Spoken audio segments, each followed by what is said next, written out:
오늘은 출애굽기 26번째 시간 개구리가 땅을 덮다 라는 제목으로 계속해서 열재앙 강해를 이어가도록 하겠습니다.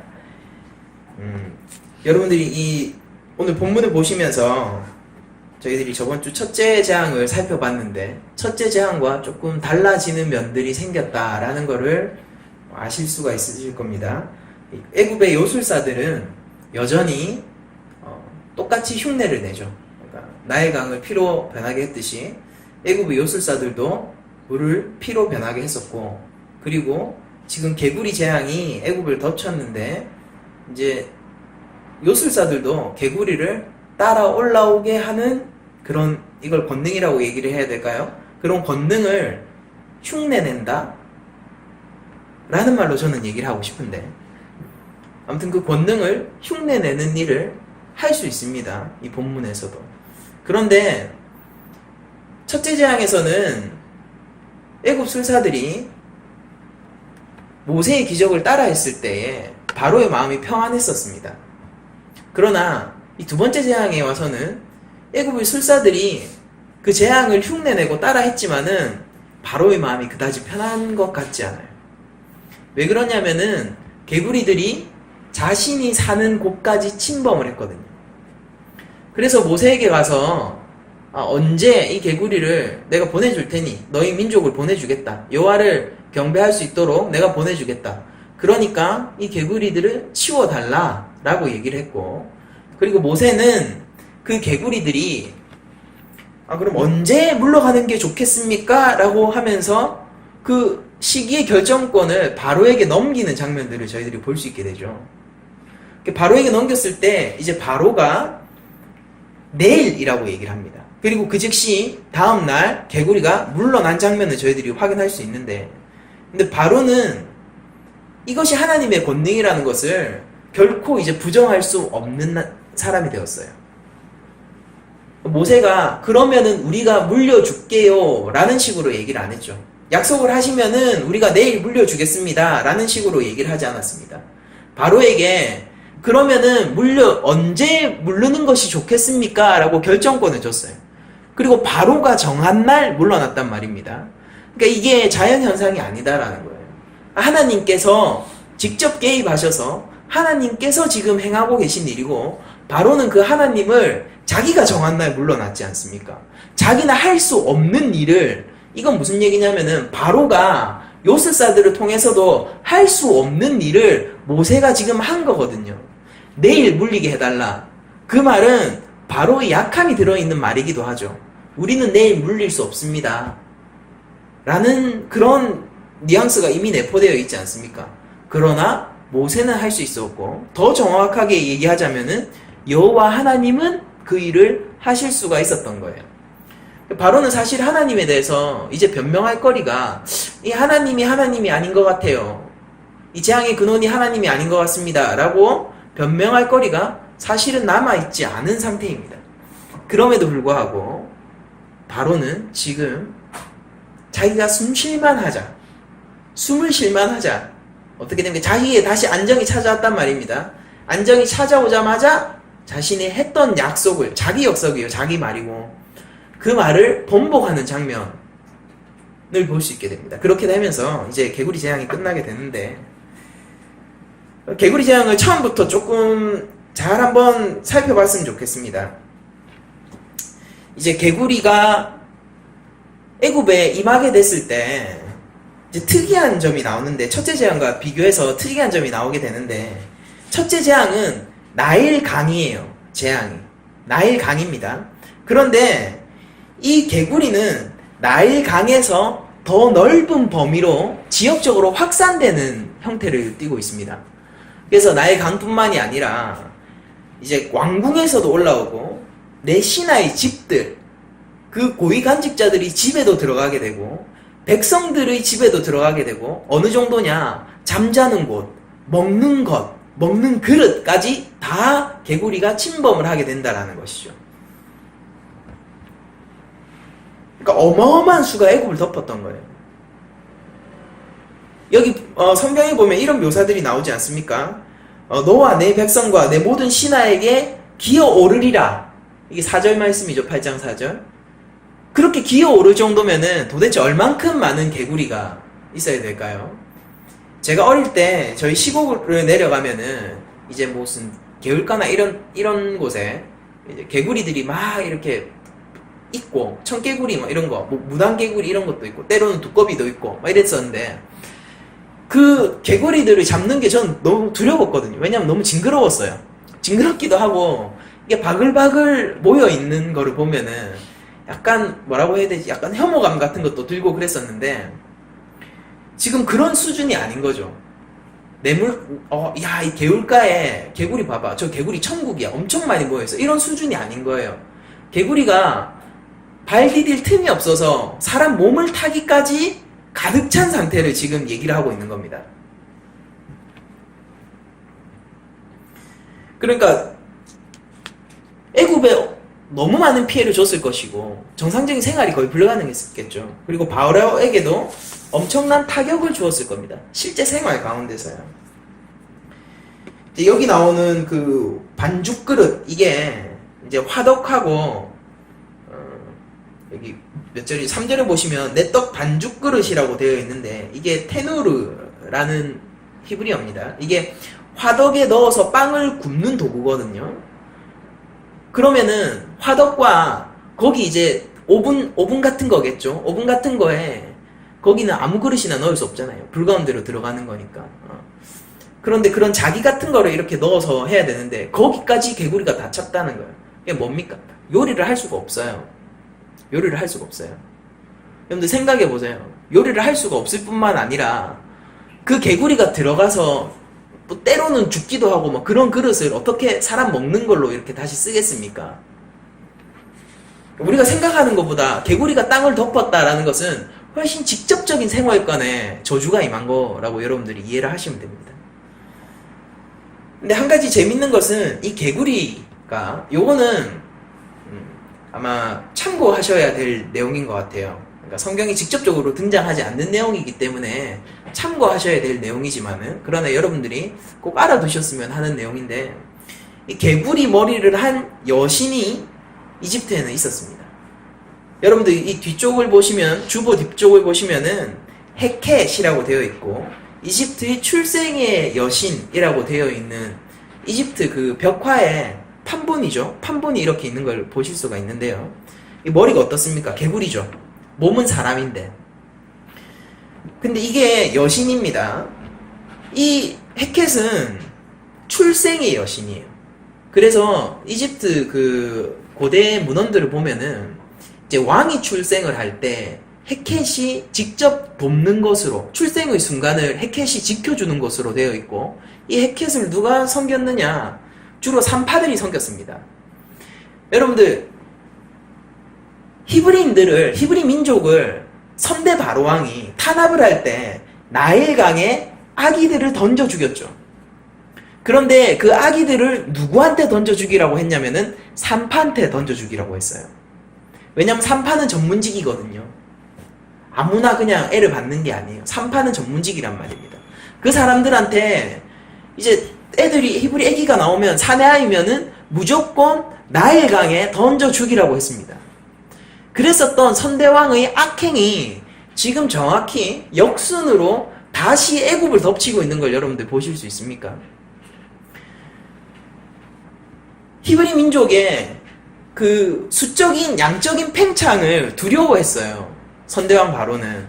그리고 지금 현 바로왕도 그것에 대해서 부정적으로 생각을 하고 있죠. 그래서 민족을 억압하는 동구로 아이들을 죽이는 일을 했었단 말입니다. 누구를 위해서입니까? 자신의 왕국을 위해서예요. 자신의 왕국을 위해서 했던 그 일이 지금 하나님의 백성에 반하는 일이 됨을 밝혀지자마자, 여호와 하나님이 손을 대자마자 그 일이 정확하게 자신을 향하여서 송곳니를 드러내는 반대의 상황이 연출이 된 겁니다. 나일강은 이제 피해 강이 됐었습니다. 지금 둘째 재앙 때는 회복이 됐지만은 나일강은 피해 강이 되어서 자신들의 풍요의 근원이라 생각했던 것이 자신의 생명을 위협하는 강으로 변모했었고요. 그리고 자신의 민족의 양적 부흥을 책임져주는 개구리는 여러분들 개구리가 왜 다산의 상징이고 출생의 여인이냐면은 여러분 개구리 알 낳은 거 보셨잖아요.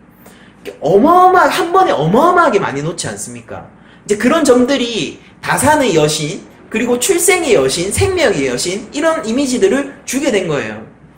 그렇게 자신한테, 자신의 민족에 부흥을 가져다 줄 것이라고 생각했던 그 산파들의 여신, 출생의 여신, 헤켓이 자신들을 배반한 채 오히려 자신들의 생활을 위협하고 있는 상황이 연출이 된 겁니다. 애굽에 보면은 산파들이 이렇게 자신을 고백해요. 나는 헤켓의 종이다 라고 부릅니다. 이게 헤켓의 종이다 라는 게 뭐냐면 나는 산파다 이 얘기를 하는 겁니다. 나는 산파다. 헤켓은 너무나도 일반적인 여신이었고 너무나도 중요했던 애굽의 여신이었어. 그래서 여성들은 그때 실제 이게 그 고고학적으로 밝혀진 일인데요. 당시 여성들이 아기가 이제 태어나는 동안에 연꽃 위에 개구리가 앉아있는 그런 부적을 가지고 있었어요. 손에 쥐고 있거나 몸에 지니고 있거나 목에 걸거나 뭐 그렇게 했었습니다. 그게 뭡니까? 헤켓 신이 지금 이 출생의 순간을 지켜주기를 바라는 마음으로 그런 부적들을 손에 쥐고 있었던 것이죠. 헤켓 여신은 왕족의 출산을 지켜주기도 하고 애굽의 부흥을 약속하는 신입니다. 지금 헤켓 신은 무엇을 하고 있습니까? 애굽을 멸망시키려 들고 있어요. 진짜 출생을 관장하는 신이 누구시죠? 하나님이시라는 겁니다.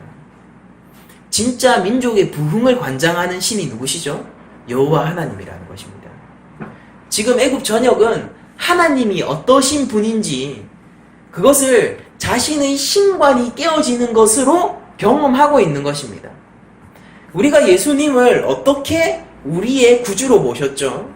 그걸 우리가 날 때부터 알았나요? 누가 가르쳐주면 믿었나요? 그게 아니라 내가 섬기고 있던 우상들이 깨어짐으로 예수 그리스도가 참 그리스도임을 깨닫게 된 경험들을 누구나 하셨을 거예요. 저 같은 경우는 그렇죠. 어떤 도덕이나 인류 보편의 어떤 그런 윤리 같은 것들이 우리의 신이 될 수 있을 거라고 생각을 했었습니다. 그게 우리 삶을 밝고 바르게 풍요하게 이끌어줄 수 있을 것이라고 생각을 했었어요.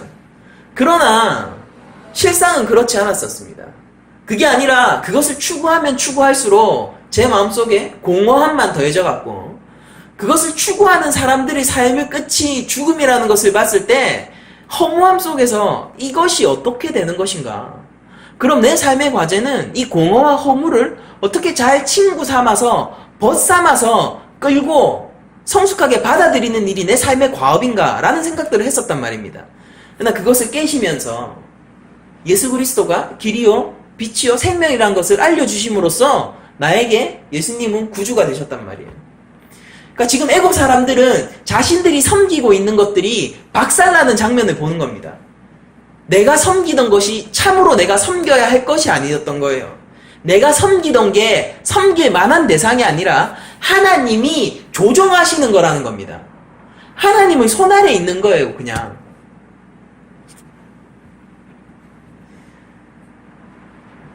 다산과 생산의 신은 이제 애굽의 이빨을 드러냈고 애굽은 거기에서 하나님을 인정해야 됐어요. 그리고 애굽의 왕인 바로도 지금 하나님을 인정해야 하는 상황이 온 것입니다. 여러분들 왜 그렇게 애굽 사람들이 헤켓 여신을 그렇게 숭앙했을까요?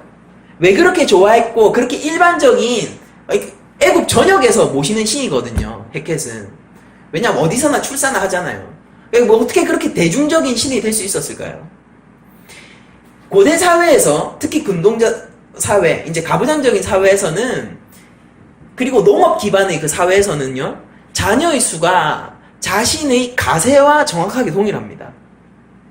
오는 날은 그렇지 않죠. 자녀가 많은 게 소용있는 게 아니라 우리 중에서 누가 한 명 의사가 되거나 변호사가 되거나 무슨 국회의원이 되거나 해야 되잖아요. 근데 그게 아니라 농업 기반의 고대 근동사회에서는요 그냥 자녀의 수가 많으면은 그것이 곧 자기 가업을 일으키는 일과 동일시되었었단 말입니다. 그러니까 누구나 가장들은 아들을 바랬고 어쨌거나 자녀가 많기를 바랬었어요. 왜? 그것이 곧 힘이니까요. 여러분들, 저는 오늘날 이 헷켄 여신은 뭐 성경에 등장하지 않기 때문에 뭐 길게 우리가 다룰 필요는 없겠지만은, 그러나 꼭 한번 짚고 넘어야 가야 한다라고 생각하는 것이 뭐냐면은, 오늘날 현대판 헷켓이 대한민국 사회에도 깊게 그림자를 들이고 있다는 것을 이 시간 제가 지적하고 말씀을 드리고 싶은 거예요. 가족 중심의 사회에서 가족의 생산성 증대가 우리 가족의 힘이었어요. 가장의 힘이었어요. 오늘날은 조금 바뀌었어요. 한 아이가 제가 아까 말씀드렸듯이 사회의 고위 직종으로 여겨지는 그 직종에 진출하는 게 곧 지금 가정의 힘이 되는 상황이 왔습니다. 그렇게 해서 어떻게 됐습니까? 그래서 현대판 헷켓을 모시는 사람들은 무엇을 하냐면은 자녀에게 자신의 인생을 통째로 갈아 넣어버립니다. 자신의 인생. 엄마 아빠의 삶은 어디 있어요? 자녀의 삶만 있는 거예요, 거기는. 그게 사실은 현대판 사실 헷켓을 모시는 자들의 모습인 거죠. 근본 마음은 똑같아요. 자녀를 통하여서 부강하여지고 싶은 것이죠. 헷켓 신을 섬기듯이 자녀를 바라보는 아주 그 단적인 예가 우리가 한 10년 전에 대치동 키드라고 불리던 그 사람들이죠. 대치동이 어떤 곳입니까? 사교육의 메카. 대치동 가야 되는 거예요. 교육을 위해. 맹모 삼천지교. 대치동까지 어떻게든 들어가야 되는 거예요. 대치동 학원에 내 아이가 들어가야 되는 겁니다. 그렇게 열심히 공부해서 많은 수의 사람들이 명문대, 소위 연고대, 서울대라고 불리는 명문대에 많이 진학했어요. 그 중에서 의사가 대치동 키드 중에서 지금 현재 의사의 코스를 밟고 있는 사람이 많고, 변호사 법조계 일을 하는 사람들이 많고, 아무튼 거기 있는 사람들이 소위 말하는 전문직에 많이 진출을 하고 있단 말입니다. 지금 그들이 성인이 되었을 시기니까요. 그런데 대치동 키드 중에서 이제 성인이 된, 당시는 고등학생이었지만은 입시 경쟁 속에서 자신을 던진 그 한 고등학생이었지만은 이제는 성인이 된 그 아이들이, 당시 아이들이죠. 그 키드들이 지금 어떻게 살고 있느냐면은 자신에게 펼쳐진 장밋빛 미래를 버리는 사람들이 속속 등장하고 있다는 게 현 세대의 보고서죠. 그들은 부모의 욕망을 따라서 아무런 고민 없이, 정확히 말하자면 고민할 여유가 없었죠. 그 여유 없이 입시에 자신의 인생을 올인했습니다. 그리고 성공했고 승리했어요. 심지어 거기서. 근데 이제 성인이 되고 보니까, 사회인이 되고 보니까 자신의 삶에 회의가 오는 겁니다. 그래서 니트족이 되어가고 있어요. 그냥 알바나 하면서 자신의 삶에서 그냥 여유만을 최우선시한 채 사는 사람이 된 거죠.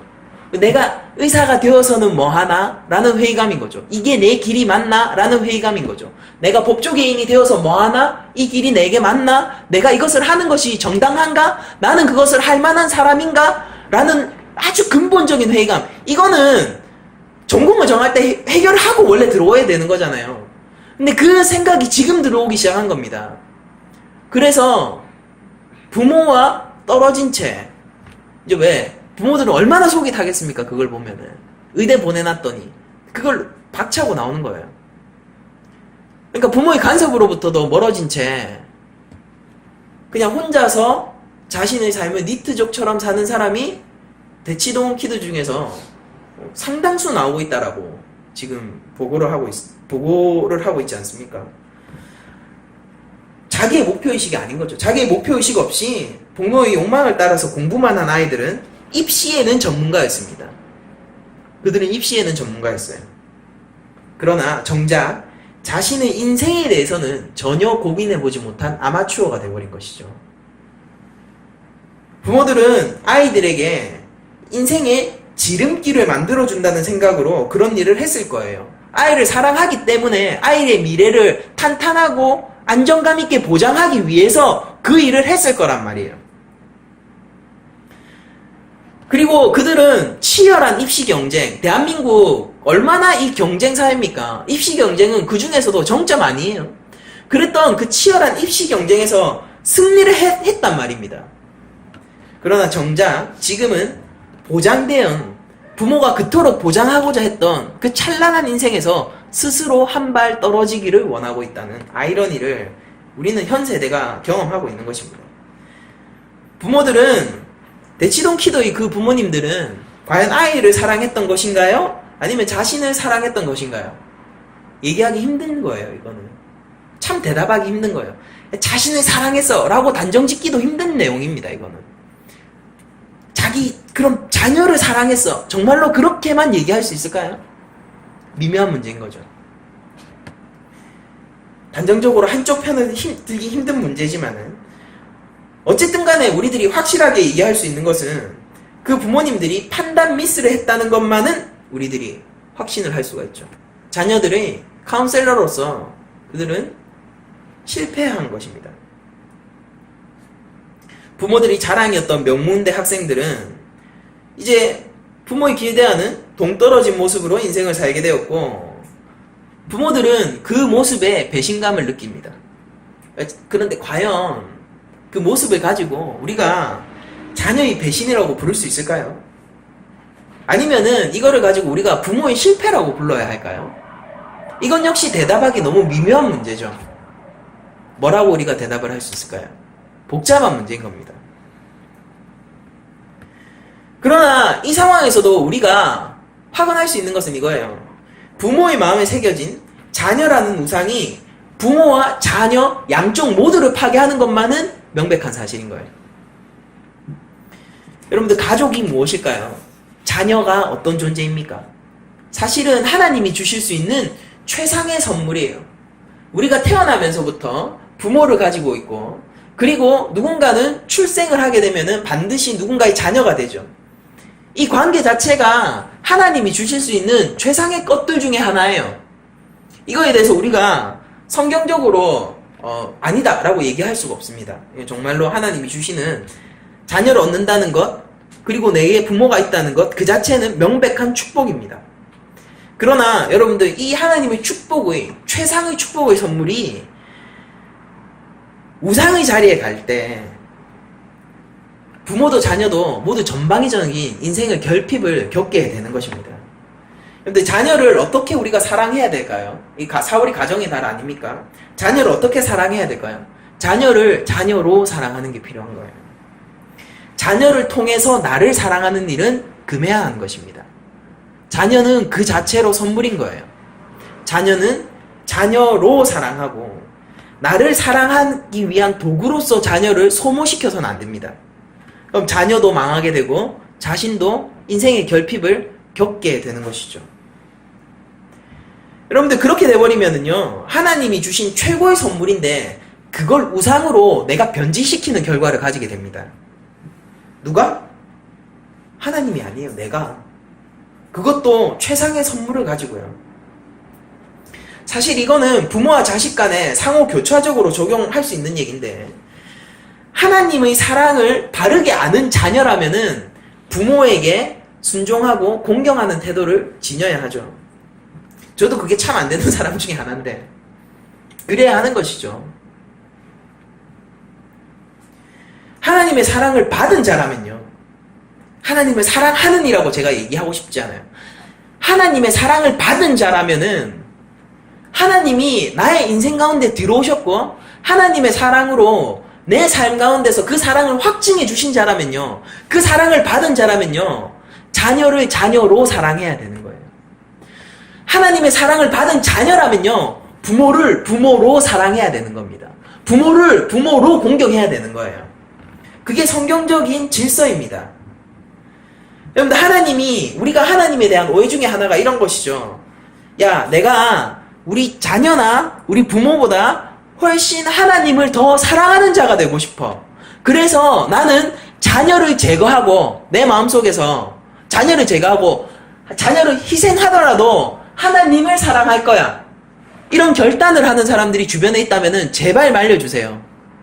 하나님의 사랑은 그런 식으로 우리에게 오지 않습니다.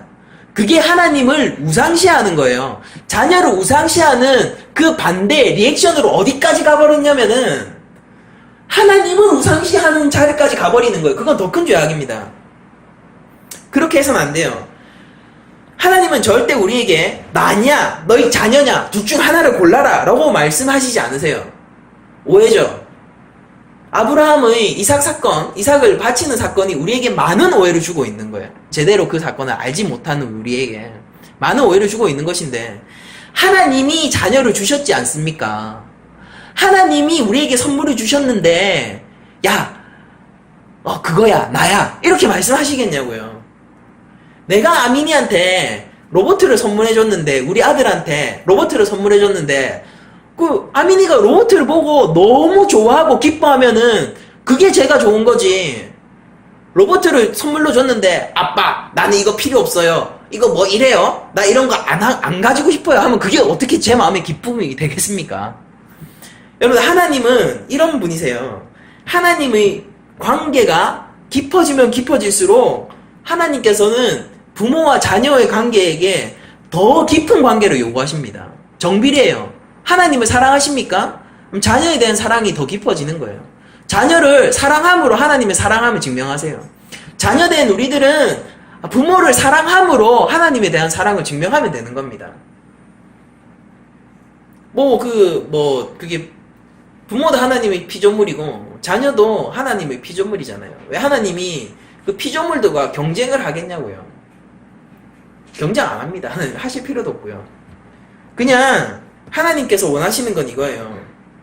내가 너를 사랑해서 너에게 무엇과도 바꿀 수 없는 영혼을 하나 맡겼다. 저희 가정엔 그게 아민입니다. 그러므로 네가 나의 청지기로서 나의 사랑하는 이 영혼을 육신의 부모로서 사랑해 주길 바란다라는 거예요. 어떻게 사랑해야 할까요? 그를 사랑해야 되는 거예요. 내 아들을 사랑해야 되는 거예요. 너무 간단한 얘기 아닙니까? 너무 원론적인 얘기 아니에요.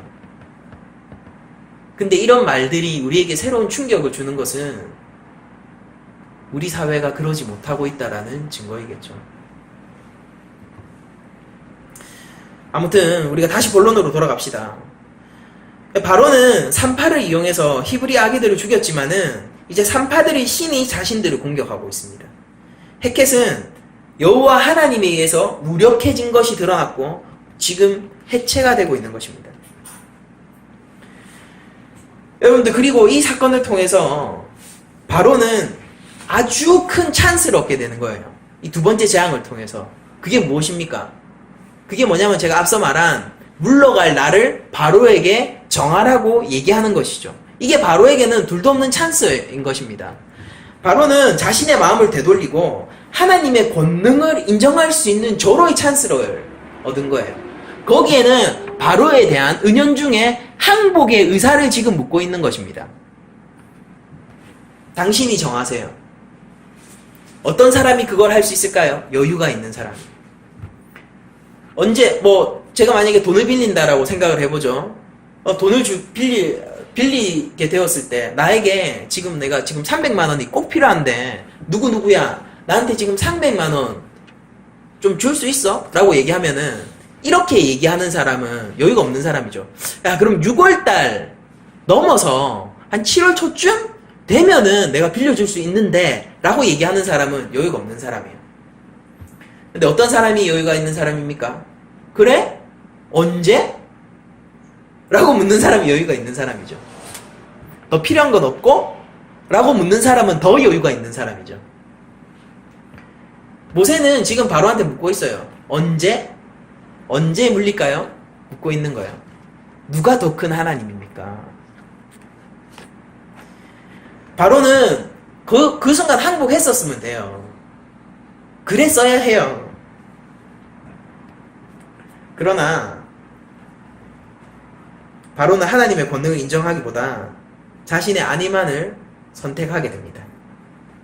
바로가 앞으로 진행되는 반응을 보면 우리가 쉽게 짐작할 수 있는 부분이죠. 바로는 사실은 모세를 불러서 개구리를 물려달라라고 얘기했던 게 자기의 안위와 자신의 왕국이 위협받았기 때문이지 하나님의 권능을 바라봐서가 아니었던 거예요. 그러니까 그 왕국의 위협이 물러나고 자기의 안위가 좀 확보되는 순간 바로 자신의 말마저도 스스로 어길 수 있는 자가 된 것이죠. 하나님을 바라본 게 아니었습니다. 하나님의 권능을 그때 인정했었어야 돼요. 개구리가 물러나고 숨을 쉴 수 있게 되자, 살만해지자 그 즉시 마음을 바꿨습니다. 자기는 할 수 없었던 일이잖아요. 바로에게 얼만큼 많은 신하와 얼만큼 많은 군대가 있었습니까? 근데 그 개구리들을 몰아낼 수가 없었다고요. 심지어 근데 그와 반해서 모세는 이런 얘기까지 하죠. 내가 나일강에 머물게 하겠다라고 얘기하지 않습니까? 두 가지를 함의하고 있어요. 나일강에 머물게 하면서 개구리가 정할 곳을 하나님이 정하시는 겁니다. 개구리가 있을 곳을 나일강 넘어서 안 올 거예요. 그와 동시에 뭘 합니까? 개구리는 언제든지 나일강에서 다시 애굽을 덮칠 수 있는 그 위치에 있는 거예요. 경계를 정하신 겁니다. 하나님께서. 나일강 근처 거기 개구리가 있어. 거기로 절대 안 나올 거야. 그러나 네가 마음을 바로 먹어. 개구리는 또다시 언제든지 덮칠 수 있는 그곳에 있어. 두 가지를 암시하면서 나일강 주변에 있게 하겠다라고 말씀을 하시죠. 그러나 바로한테 중요한 거는 그런 게 아닙니다. 아, 이제 좀 살만하네? 숨을 쉴만하네? 자신은 결코 할 수 없었던 일이면서, 수많은 신하와 수많은 군사들도 해낼 수 없었던 일이면서 그 일이 발생하자마자 야, 마치 자기가 한 듯 이렇게 마음을 바꿀 수가 있는 겁니까? 바로는 할 수 있었어요. 그리고 죄된 우리들도 하나님 앞에서 할 수 있는 일입니다. 만일 하나님께서 이랬다면 어땠을까요? 야, 이스라엘 광야로 내 백성이 가면은, 홍해 건너서 광야에 도착하면은 개구리 물려줄게. 이렇게 했으면 어땠을까요? 근데 그런 거 생각 안 해보셨어요? 그러면은 이때 바로면은 보낼 것 같지 않습니까? 저는 그런 생각을 해봐요. 가령 나치범들이 원하는 목적을 이루기 전까지는, 그러니까 돈을 받기 전까지는 인지를 풀어주지 않지 않습니까? 인지를 풀어주면서 그러면은 풀어줄 테니까 그 다음에 돈 주세요. 납치범들이 그렇게 안 하잖아요. 이게 무력 행사잖아요. 무력 행사. 강제로 하는 것이지 않습니까? 인격을 무시하는 거 아니에요? 하나님이 근데 그렇게 일 안 하셨다고요. 하나님이 만약에 애굽의 전역의 그 왕국을 인질 삼아서 백성들을 탈출하게 하시셨으면은 얼마든지 하실 수 있었어요. 그러나 여러분들, 하나님 앞에서 애굽도 자신의 피조물이고 하나님이 사랑하시는 바, 마음을 돌이키기 원하는 왕국인 것입니다. 바로 역시 이 완악한 바로 역시 심판을 받게 되지만은, 그러나 하나님의 피조물이고 하나님은 인격적으로 기회를 주시고 계신 거예요. 바로가 받은 찬스가 뭐냐고요? 언제 물를까요? 그 얘기를 할 때 바로는 사실은 이 10장 중에서도 최고의 찬스를 받은 겁니다. 그때 하나님의 권능을 인정했었으면 돼요. 왕국을 바라보지 않고 하나님을 바라봤었으면 돼요. 자기 안위 대신에 하나님의 권능을 봤었으면 돼요. 바로는 실패했죠. 그게 앞으로 뭐 몇 장, 뭐 10장, 11장, 12장, 사실 이때 사실은 제가 봤을 때는 승부가 난 거예요. 이 완악한 마음을 어떻게 돌릴 수 있을까요?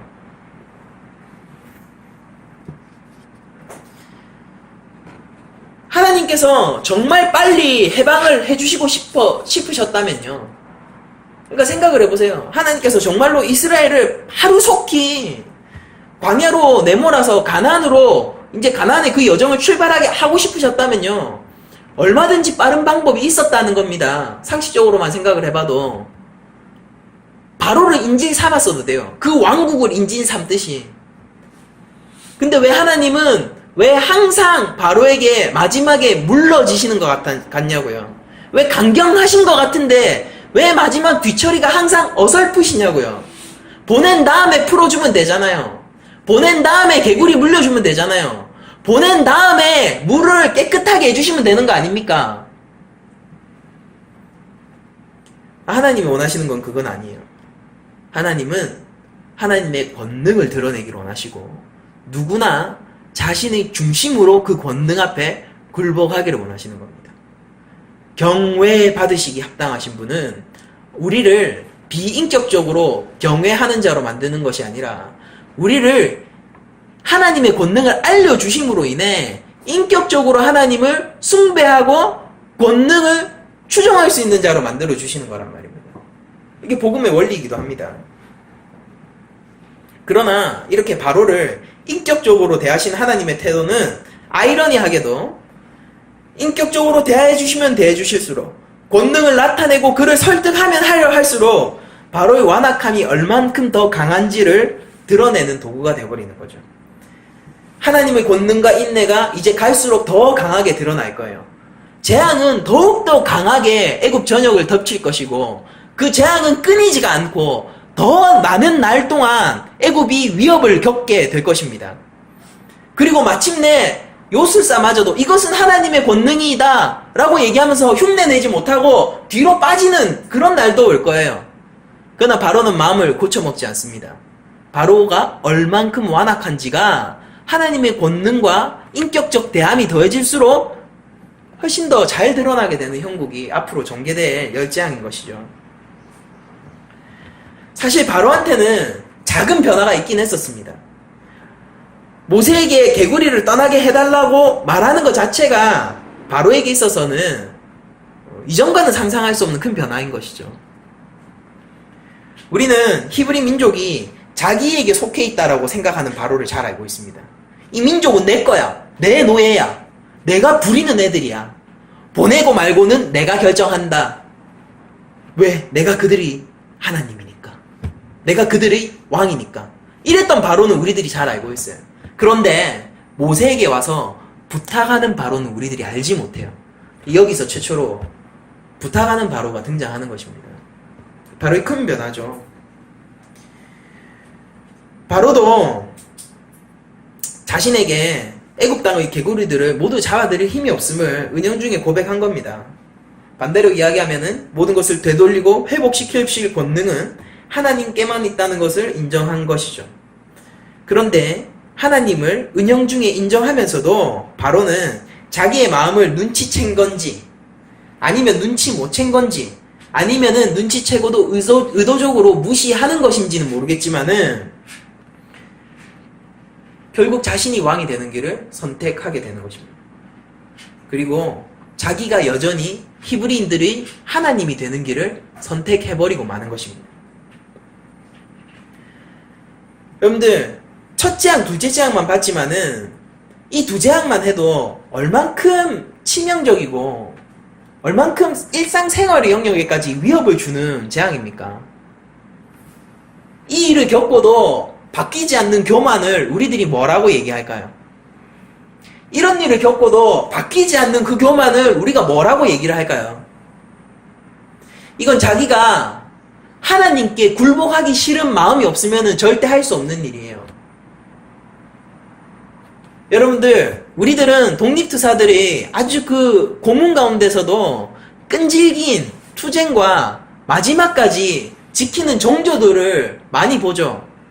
그러나 그 정조들이 빛을 발할 수 있는 그 뒷면에는 뭐가 있습니까? 수많은 사람들이 고문이 시작되자 입을 열고, 수많은 사람들이 고문이 시작되자 변절했었던 우리 역사의 기록이 있지 않습니까? 위협 앞에서 무릎을 꿇을 수밖에 없었던 그 역사들이 있지 않습니까? 그렇기 때문에 그들이 정조가 훨씬 더 빛나는 것이 아닙니까? 우리가 동일한 상황에서 똑같은 고문을 받는다면은 우리가 우리의 마음을 정말로 지킬 수 있을까요? 애국심이라는 게 밥 먹여주나 이런 마음이 안 들까요? 사실 사람들은 그런 어떤 육신의 고통에서도 쉽게 꺾이게 되죠, 마음이. 바로는 자신의 왕국이 위협을 당하게 됐다고요. 왕국이. 자기가 가진 모든 것. 여러분들, 돈을 자기의 모든 것으로 알고 살던 사람들이 나중에 무슨 금융사태 일어나고 이랬을 때 자신의 재산이 10억으로 줄었다고 자기 사무실에서, 고층 빌딩 사무실에서 뛰어가지고 자살한 사람 있지 않습니까? 아니, 저는 10억을 평생 동안 만져볼 수 없는 금액이거든요. 근데 자기 재산이 10억이 됐다고 뛰어내리는 사람이 있어요.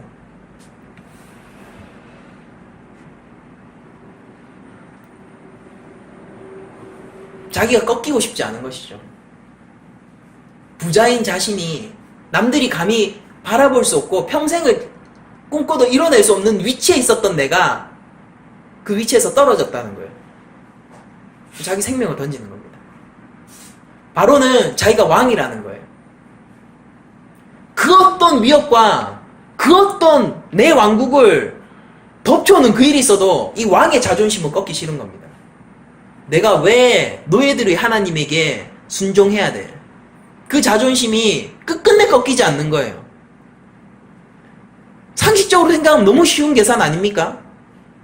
노예인 한민족을 보내놓고 왕국을 보존하는 길과 노예인 한민족을 끝까지 붙들므로 말미암아 왕국의 근간이 흔들리는 일, 둘 중에서 상식적인 사람이라면 뭘 선택할까요? 히브리인을 그냥 보내고 말죠. 그거는 손실이지만은 그러나 내 왕국이 무너지지 않아요. 근데 지금 바로는 끝까지 뭘 하느냐면은 내 왕국이 전멸되는 한이 있어도, 이게 독립투사의 의지 같은 거예요. 내 왕국이 전멸되는 한이 있어도 내가 하나님께 순종은 못한다. 여러분들, 그게 우리들이 사실은 깊은 마음이었습니다. 과거 하나님을 알기 전에 우리 깊은 마음이잖아요. 내가 다른 건 몰라도 하나님이 있는 거는 안 되는 거예요. 하나님이 있어도 좋아요. 근데 그 하나님이 내 삶을 좌지우지하는 건 안 되는 거예요. 그분이 나에게 뭐 무슨 은혜를 베풀고 말고 그건 자존심 상하는 일입니다. 네가 죄인인데 내가 구원했다? 왜 내가 죄인이어야 해요? 왜 내가 죄인인 것을 하나님이 판단하시는 거예요? 자존심 상하는 일이잖아요. 왜 그러면은 내가 죄인인 것도 좋아요. 좋아요. 나는 완벽하지 않아요. 그런데 왜 당신의 은혜에 힘입어서 내가 깨끗해져야 합니까? 나는 내 삶의 의지로 깨끗한 삶을 살게요. 그걸로 판단하세요. 왜 당신이 뭔데 이래라 저래라 할 뿐만 아니라 당신이 뭔데 나한테 의롭다 아니면 악하다, 이걸 마치 선물처럼 그냥 던져주려고 하는 거예요. 인간이라는 것은 그런 연약한 존재가 아니라 인간이라는 것은 존엄한 존재이기 때문에 자신의 삶을 선하게 이끌 힘도 있고 의지도 있습니다. 하나님, 한 발 빠지세요. 내 인생에서 한 발 빠져가지고 좀 지켜보세요. 내가 어떻게 사는지. 그렇게 말하고 싶은 게 누구의 마음일까요? 바로의 마음과 다릅니까? 하나님의 권능을 인정하는 건 이렇게 힘든 거예요. 하나님의 영광을 인정하는 건 그렇게 힘든 겁니다. 하나님의 은혜를 그냥 받아들이는 거는 이렇게 힘든 거예요.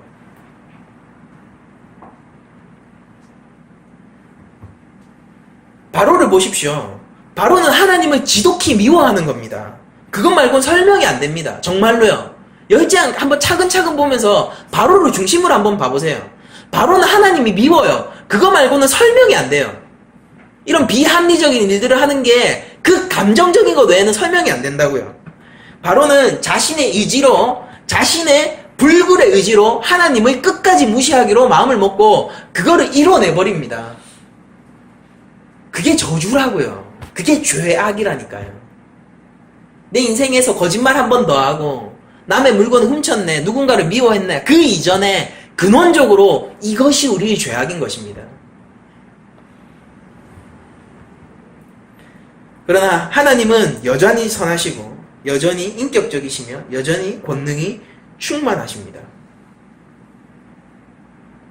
근데 바로는 내가 선하고 내가 인격적이고 내가 권능이 충만했으면 좋았던 거예요. 바로는 어쩌면은 자신이 선한 투쟁을 하고 있었다라고 생각했을지도 모릅니다. 물론 독립투사의 그 투쟁에 비교하는 것은 안 될 일이겠지만은 바로 스스로는 그런 생각을 하고 있었을지도 몰라요. 내가 애굽의 왕으로서 이 순수성을 내가 지키지 않으면 누가 지키랴. 애굽의 왕, 나 애굽의 하나님이 나 바로가 꺾이면은 이 애굽이 어떻게 되겠느냐.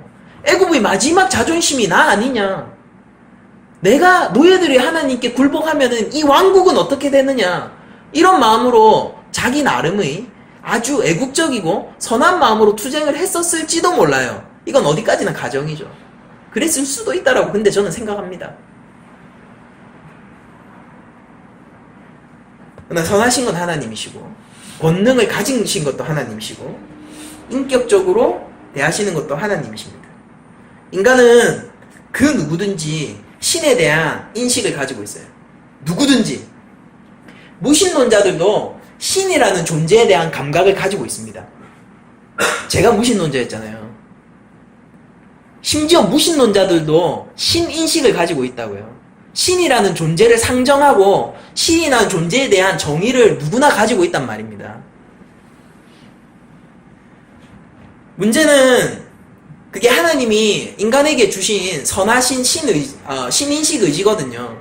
근데 문제는 뭐냐면은 인간이 그걸 무시하고 자신을 신적인 존재, 주체적인 존재로 만들 수 있다는 게 인간의 문제인 거죠. 인간은 하나님을 느낍니다. 그러나 그거를 무시할 수 있어요. 인간은 하나님에 대해서 어느 정도 감각하는 부분이 있어요. 사실은 위기 순간이 되면은 자기도 모르게 신을 찾고 그런 것들 있지 않습니까? 감각하는 부분이 있어요. 막 무신론자들도 행운을 바래요. 행운을. 뭔가 전지전능한 손길이 와가지고 지금 이 위기를 파헤쳐주기를, 뒤집어주기를 바라는 그런 감각들을 누구나 가지고 있다고요. 행운을 바란다니까요. 무신론자와 제일 안 어울리는 말이 행운 아닙니까? 누구나 바래요. 그러나 우리 안에 있는 신인식이 있기 때문입니다. 하나님이 주신 선하신 인식이에요. 사람이 무시합니다. 그리고 그걸 무시할 뿐만 아니라 자기를 신적인 존재로 만들어 버립니다. 여러분들, 하나님을 하나님으로 인정하지 않는 것, 그거 자체가 창조 질서에서 벗어나 있는 것이에요. 그러나 누구나 거기서부터 시작하죠. 이게 슬픈 일이란 것입니다. 하나님과 관계가 단절되어 있는 것, 하나님과 상관없는 것, 그 상태 자체를 성경은 죄라고 규정을 합니다. 여러분도 오늘날 바로를 보시고 개구리 재앙을 보시면서 우리가 하나님 앞에 감사할 수 있었으면 좋겠어요. 우리 성도는 무엇입니까? 하나님과의 관계가 회복된 자들이에요. 하나님과의 관계가 회복된 자. 그렇다면은 하나님의 그 권능의 말씀이 내 삶 속에 들어올 때 그것에 순종하는 것이 바른 길 아니겠습니까? 순종이라는 것은요, 의지를 통해서 되는 것이 아니라요, 의지를 포함하고 있지만 의지를 통해서 되는 건 아니에요. 순종은 우리 인간의 의지를 포함하고 있어요.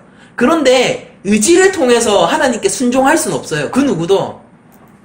순종이라는 것은 하나님을 하나님으로 내가 인정할 때 비로소 가능해지는 것입니다.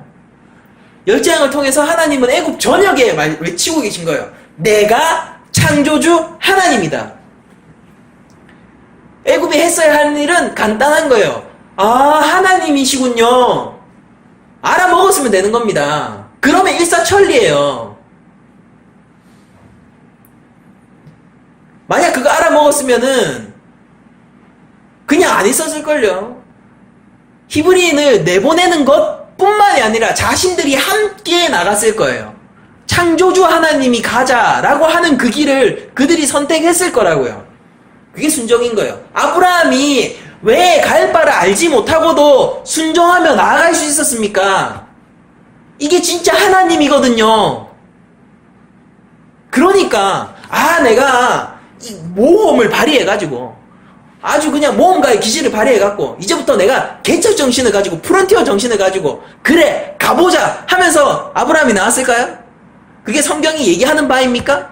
그게 아니에요. 하나님이 찾아가셨고 아브라함이 하나님을 알았어요. 하나님이 진짜 하나님이신 걸 알았어요. 그러니까 나올 수 있는 겁니다.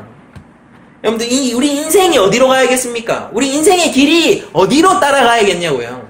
하나님이 계시는 곳, 하나님이 이끄시는 그곳으로 우리들이 나아가는 것이 참 우리 인생의 길이 되어야 되지 않겠습니까? 슬픈 일은 교회 안에서도 하나님을 하나님으로 인지하지 못한다는 데 있는 거예요. 교회 안에서도. 여러분들 주변에 성도들 중에서 정말로 예수님을 믿는 성도가 얼마나 되는지를 한번 찾아보세요. 진짜 하나님을 하나님으로 인식하는 사람이 얼마나 되는지를 찾아보라고요. 어린 신앙을 아직까지도 가지고 거기에 대해서 문제점을 그런 인식을 못하는 사람이 얼마나 많이 있습니까? 그리스도에 대한 성숙에, 그 신앙에 대한 갈망이 없는 사람들이 얼마나 많이 있어요. 그냥 지금 괜찮아 이런 사람들이 얼마나 많이 있어요.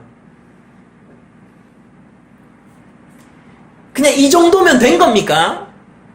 그런 거 아니잖아요. 그런 게 아니지 않습니까? 우리 인생이. 성령이 이끄시는 우리 인생은 그런 데 머물지 않아요. 그저 이 정도면 괜찮은 거예요, 정말.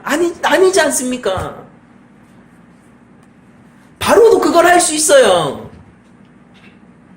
바로도 위기가 오면은 하나님을 인정할 수 있어요. 그러나 개구리가 물러난 후에도 하나님은 하나님이십니다 라고 할 수 있어야지 진짜 성도 아니겠습니까? 누구나 내 인생에 개구리가 덮치면요 하나님 앞에 굴복하겠죠. 그 하나님은 끝까지 굴복시키실 힘도 능력도 있으시고 그런 권리도 있으세요. 심지어는 권리도 있으세요. 근데 하나님이 사랑하셔서 인격적으로 대해주시지 않습니까? 개구리가 물러나면은 왜 우리 인생 가운데서 하나님이 또 함께 바로처럼 사라지느냐 말입니다. 그래서는 안 되잖아요. 그게 어떻게 성숙한 신앙일 수가 있는 거예요. 하나님과 관계가 회복된 자는 기쁘나 즐거우나 좋으나 슬프나 늘 하나님과 함께 있는 것입니다. 그게 성도라는 것입니다. 바로는 크게 변화했어요. 개구리를 떠나게 해주세요. 하나님의 권능을 인정했어요. 그러나 그때뿐이에요. 그러나 모세는 항상 하나님을 인정하고 있습니다. 그게 차이점인 거예요. 모세는 하나님이 나오라고 한 그 길을 따라서 가나안으로 갈 준비가 돼 있는 사람이에요. 그게 차이점이에요. 바로는 이 왕국 속에서 이 왕국의 안위를 걱정하는 사람이에요. 그게 차이점입니다. 그리고 그걸 향해서 우리가 교만이라고 부르는 거예요. 하나님을 하나님으로 인정치 않는 교만. 나의 것을, 선하고 좋은 것을 그냥 나의 것으로 사유화하고 싶은 그 욕망을 우리가 탐심이라고 부르는 것입니다. 여러분들 말씀 마치겠습니다.